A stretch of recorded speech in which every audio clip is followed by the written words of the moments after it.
Number એને કોકે મારે ખોટા લખાવી દીધેલા છે.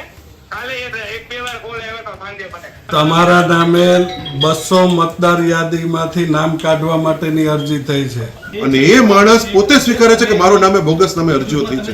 જ્યાં સુધી આની ખાતરી નહીં આપે ત્યાં સુધી અમે અહીંયા બેઠા છીએ અને અમે અડીખમ આની સામે લડવાના છે. એવરેજ એક વિધાનસભાની અંદર 22,000 આવી 7 નંબરના ફોર્મ ભરાણા છે.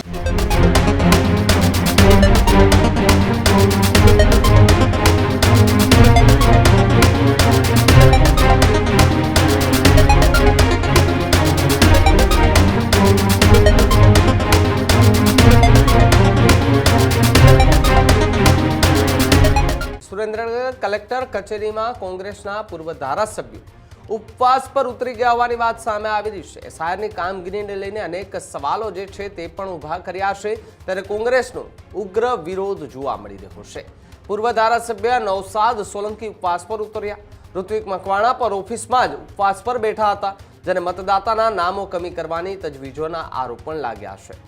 રાતોરાત 1.38 લાખ ફોર્મ નંબર 7 ભરાયા હોવાનો આરોપ છે, જ્યારે બહારના જિલ્લાના લોકો દ્વારા અરજી કરાઈ હોવાનો પણ આક્ષેપ જોવા મળી રહ્યો છે. ચૂંટણી કાર્ડ રદ કરવાની સાજિશોનો કોંગ્રેસે આરોપ લગાવ્યો છે, ત્યારે 2 ફેબ્રુઆરી સુરેન્દ્રનગર બંધનું એલાન પણ કરવામાં આવ્યું. કોંગ્રેસે અસ્તિત્વનો સવાલ હોવાનું જણાવ્યું અને 1.38 લાખ મતદાતાના નામો કમી કરવાનો મુદ્દો ગરમાયો છે, ત્યારે કલેક્ટર કચેરી પોલીસ છાવણીમાં ફેરવાઈ હતી. સમગ્ર મામલો એ રાજ્યભરમાં હાલ તો ચર્ચાનો વિષય જે છે તે બન્યો છે. સાથે જ અધિકારીઓને એ ફોન કરતા પણ નેતાઓ જે છે તે દેખાયા હતા. ઋત્વિક મકવાણાએ અધિકારીને ફોન કર્યો, પૂછવાના પ્રયાસ કર્યા અને પણ કલેક્ટર કચેરીમાં જ ધરણા પર બેસી ગયાની વાત સામે આવી છે. કોંગ્રેસના નેતાઓએ ગંભીર આક્ષેપો કર્યા છે અને કહ્યું છે કે આ ફોર્મ કઈ રીતે ભરાયા? 7 નંબરના ફોર્મ લાખ ઉપર એક રાતમાં કેવી રીતે ભરાઈ શકે? અથવા તો જે પણ વસ્તુ છે એ અમારી સામે સત્ય મૂકો.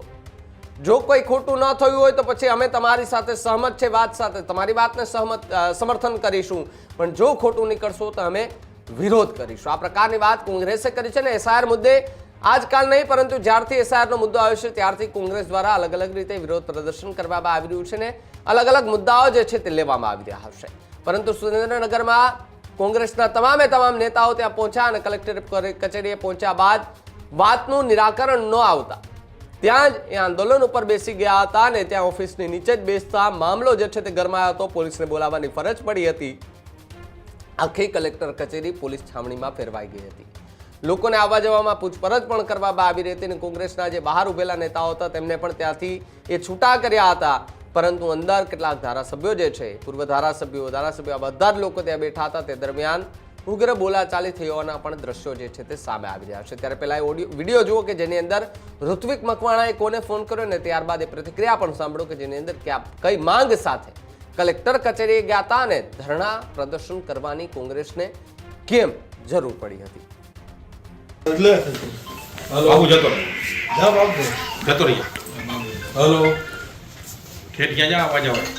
હલો, હિતેશભાઈ રાઠોડ બોલે છે? ના ના, હિતેશભાઈ નથી બોલ રહ્યો.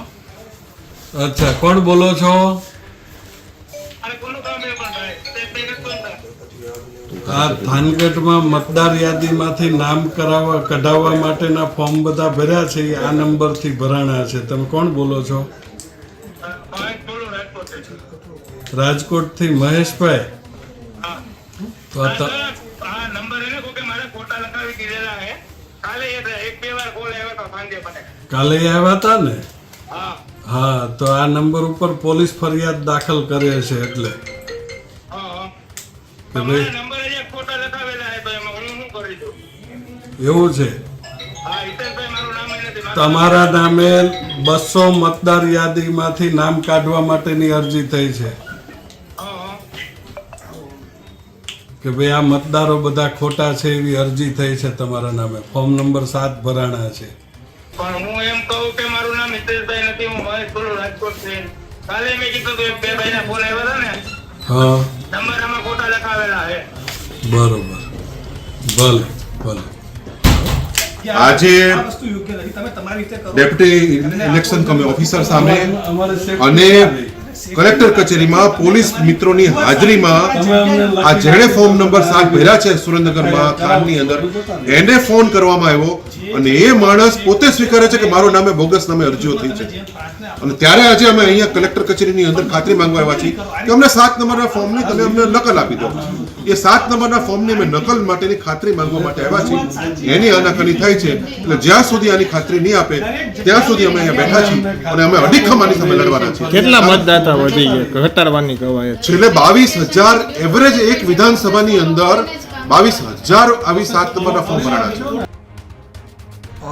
અત્યારે જે SIRની પ્રક્રિયા પૂરા રાજ્યમાં ચાલી રહી છે તેમાં સુરેન્દ્રનગર જિલ્લામાં દૈનિક બુલેટિન દરરોજ પ્રસિદ્ધ કરવામાં આવે છે, જેમાં ફોર્મ નંબર 6, ફોર્મ નંબર 7ના જે પણ વાંધા દાવા અરજી આવી હોય તેની માહિતી ઓફલાઈન તેમજ ઓનલાઈન ચૂંટણી પંચ દ્વારા પૂજા પારદર્શી રીતે મૂકવામાં આવે છે. ગઈકાલ સાંજ સુધીના રિપોર્ટ મુજબ ઓવરઓલ 5 વિધાનસભા થઈને ટોટલ 24,258 ફોર્મ 7 રિસીવ થયા છે, જે નામ કમી માટે હોય છે, અને ફોર્મ 6 અને 6A નામ એડ કરવા 14,362 થયા છે. આ સાચા આંકડા છે. કદાચ ખોટી અફવાઓ એવી ફેલાવવામાં આવી રહી છે કે એક વિધાનસભાના 20,000થી વધુ ફોર્મ મળેલા છે, પણ એ હકીકત નથી. ઓવરઓલ પૂરા જિલ્લાના 24,258 ફોર્મ 7 રજૂ થયેલા છે અને રજિસ્ટ્રેશન ઓફ ઇલેક્ટોરલ રૂલ્સ 1960 ની કલમ 20 અને કલમ 21 મુજબ તેનો નિયમ મુજબ જ નિકાલ કરવામાં આવશે. જે પણ વાંધા અરજી મળી છે નામ કમી કરવા માટે, તેમાં સુનાવણીની યોગ્ય તક આપ્યા પછી જ એમાંથી નામ કમી થઈ શકે છે. માત્ર કોઈના ફોર્મ રજૂ કરવાથી ક્યારે પણ કોઈ પણ મતદારનું નામ કમી થતું નથી. એ બાબતે ચૂંટણી પંચની બહુ સ્પષ્ટ અને પારદર્શી ગાઈડલાઈન છે અને તે મુજબ જ આપણા જિલ્લામાં કાર્યવાહી થશે. સુરેન્દ્રનગર જિલ્લાની અંદર 5 વિધાનસભા આવે છે અને 5 વિધાનસભાની અંદર રાતોરાત અચાનક 1,37,000 જેટલા ફોર્મ નંબર 7 આવ્યા છે. આ ફોર્મ નંબર 7 એટલે મતદાર યાદીમાંથી નામ કમી કરવા માટેના ફોર્મ, અને એની તપાસ કરતાં અમને જાણવા મળ્યું કે આ બધા જ ફોર્મ છે બોગસ વ્યક્તિઓ દ્વારા ભરવામાં આવ્યા છે. આજે અમે અહીંયા કલેક્ટર કચેરીના ચેમ્બરની અંદર ઓનલાઈન અમે લોકો સાબિત કરી દીધું કે એ માણસ જેણે ફોર્મ ભર્યા છે એને અમે અત્યારે ફોન લાઈન ઉપર સંભળાવ્યું અને એણે કીધું હું જાણતો જ નથી. આમ કોંગ્રેસના ખાસ કરીને દલિત, મુસ્લિમ, આદિવાસી, કોળી, ઠાકોર, જે ગરીબ વર્ણ છે ખાસ કરીને જે કોંગ્રેસને મત આપે છે એવા જ વર્ણના બધા જ મતો આ લોકો ઉડાડવાનું એક બહુ મોટું ષડયંત્ર કરેલું, અને ષડયંત્રોનો આજે અમે પર્દાફાશ કર્યો છે. અમે ફોર્મ નંબર 7ની નકલ માંગી છે અને આજે અમને નાયબ ચૂંટણી અધિકારી દ્વારા અમને વિડીયો ઉપર એમને ખાતરી આપી કે અમે બધા જ ફોર્મ નંબર 7ની અમે તમને નકલ આપીશું, જેથી કરીને એના ઉપર ફોજદારી કાર્યવાહી કરી શકાય. જે લોકોએ ફોર્મ નંબર 7 આ બોગસ ભર્યા છે એ તમામ ઉપર ફોજદારી કાર્યવાહી કરવાની પણ એમને ખાતરી આપી છે. એટલે આગામી સમયમાં સુરેન્દ્રનગર જિલ્લામાં ભારતીય જનતા પાર્ટીનું ખૂબ મોટું ષડયંત્ર, જે આખું સોફ્ટવેર બેઝથી ફોર્મ નંબર 7 કમલમની અંદર ભરાણા છે, એનો આજે પર્દાફાશ થયો છે. જો સરકારને, ચૂંટણી પંચને એનામાં નીતિમત્તા હોય તો આની CBI દ્વારા તપાસ કરવામાં આવે કે આ બધા ફોર્મ ક્યાં પ્રિન્ટ થયા છે, કયા પ્રિન્ટરમાં પ્રિન્ટ થયા છે, કેવી રીતે આ ફોર્મ પ્રિન્ટ થયા, ટાઈપ થયા, તો બહુ મોટું કૌભાંડ બહાર આવે. પરંતુ ચૂંટણી પંચ એ ભારતીય જનતા પાર્ટીનું એક રમકડું બની ગયું છે, એના હાથની અંદર રમી રહ્યું છે. એટલે અમને એમના પર કોઈ ભરોસો નથી. એક જ ભરોસો છે કે આપણી જનતાને, આપણા નાગરિકોને આપણી સાથેની આ લોકોની સામે સજ્જડ લડત આપવામાં આવે તો જ આ લોકો સીધા થાય એમ છે.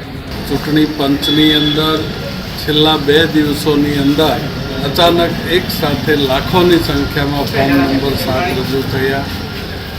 અમારા વિસ્તારની અંદર તપાસ કરતાં જાણવા મળ્યું કે કોમ્પ્યુટરથી પ્રિન્ટ થયેલા તૈયાર ફોર્મ કોઈક ઓફિસેથી આવ્યા અને અમારી જાણકારી મુજબ ભારતીય જનતા પાર્ટીના પદાધિકારી દ્વારા એ ફોર્મ રજૂ કરવામાં આવ્યા હોવાની અમને શંકા છે અને એટલા માટે અમે લોકોએ એ ફોર્મ રજૂ થયાના CCTV ફૂટેજ, એ ફોર્મની નકલ અને ફોર્મ ક્યાં પ્રિન્ટ થયા છે, કઈ જગ્યાએ ટાઈપ થયા કે સોફ્ટવેરનો ઉપયોગ થયો છે, એ આખો એક તપાસનો વિષય છે, જાહેર જનતાના હિતનો વિષય છે. કારણ કે લોકશાહીની અંદર મતદારો મત આપીને સરકારને ચૂંટી શકે, પરંતુ અહીંયા તો સરકાર જ તે મત કોણ આપશે અને કોણ નહીં આપે એ નક્કી કરી રહી હોય એ પ્રકારનું વાતાવરણ છે. એટલે ખૂબ જ મોટા પાયે ષડયંત્ર ચાલી રહ્યું છે પછાત વર્ગના લોકોના મત કેવી રીતે મતદાર યાદીમાંથી રદ થાય એ પ્રકારનું કૌભાંડ ચાલી રહ્યું છે, ત્યારે એની વિરુદ્ધ પોલીસ ફરિયાદ દાખલ થાય એના માટેની પ્રક્રિયા અમે લોકો કરી રહ્યા છીએ.